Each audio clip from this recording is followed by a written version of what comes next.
এত বছর বয়স মানে কি? আমার বয়স কিন্তু বেশি না, আমি লম্বা হতে পারি, বয়স বেশি না কিন্তু। আজকে তো টেডি, হ্যাঁ কোন টেডি পেয়েছেন? কি গিফট পেয়েছেন? আজকে কি ডে? Teddy day. এটা আমি নিজে জানতামও না।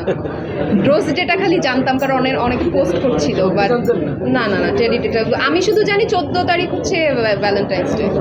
কোনো ডে এগুলি জানেন না? না না জানি, মানে এখন ওটা দেখে লাভ নেই, বুঝলাম না।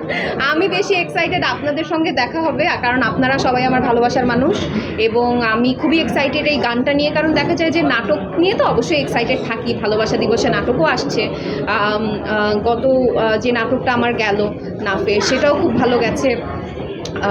মায়াবনের হরিণ, সেটাও একটা ভালোবাসারই গল্প ছিল। সো আমার নাটক নিয়ে সবসময় ভালো লাগা থাকে, বাট যেটা বললাম যে গান নিয়ে এত প্যাশনেট, গানটা নিয়ে একটু বেশি এক্সাইটমেন্ট থাকে যেহেতু অত বেশি করা হয় না। সো আজকের এই ওপেনিং নিয়ে এক্সাইটেড ছিল। বলছিলেন নাফের কথা, আপনাকে শুধু সেবার নীলয় ভাইয়ের সাথে দেখি, এবার তৌসিফ ভাইয়ের সাথে দেখলাম। এই যে নীলয় ভাইয়ের যে জুটিটায় ভেঙে কি নতুনভাবে নিজেকে অন্য হিরোদের সাথেও দেখবো?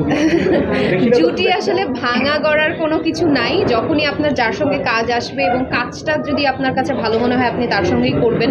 এটা এমন না যে জুটি ভেঙে গেছে আরেকজনের সাথে, এরকম কোনো ব্যাপার না। আর আমি প্রতিনিয়ত নীলা ভাইয়ের সঙ্গে তো আমার প্রচুর কাজ হয়, সঙ্গে মোশাররফ করিম ভাইয়ের সঙ্গেও প্রচুর কাজ হয়। তৌসিফ ভাইয়ের সঙ্গে আমার কাজটা একটু কম হয়েছে। সো দর্শকরা যারা দেখতে চাচ্ছিলেন, আমি দেখছিলাম যে আমার খুব পছন্দের একজন ফ্যান আছে জান্নাত নামের, ও পোস্ট করেছিল মিউজিক ভিডিও বের হওয়ার আগেও, মানে এই নিউজ বের হওয়ার আগেও একটা আমাদের আগের, আমরা যখন হিমি ভাইয়ের, আমাদের ডিরেক্টর হিমি ভাইয়ের একটা কাজ করেছিলাম আমি আর তৌসিফ ভাই, ওইটার ক্লিপ দিয়ে পোস্ট করেছিল যে এই জুটিকে আমরা দেখতে চাই। সো তখন খুব ভালো লাগলো মনে মনে যে আচ্ছা এরকম একটা কাজ তো অলরেডি আমরা রেডি করছি, so they will be happy. So সেটাই আর কি।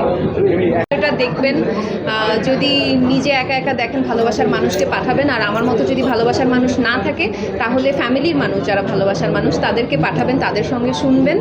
আর আমার কাছে মনে হয় যে এটা শুধু ভালোবাসা দিবসের দিনই শোনার গান না, সবারই প্রতিনিয়ত শোনারই গান।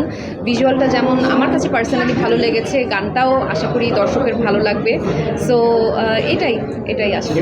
আপনি বলছিলেন যে আপনার ভালোবাসার মানুষ, এত বছর বয়সের ভালোবাসার মানুষ কেন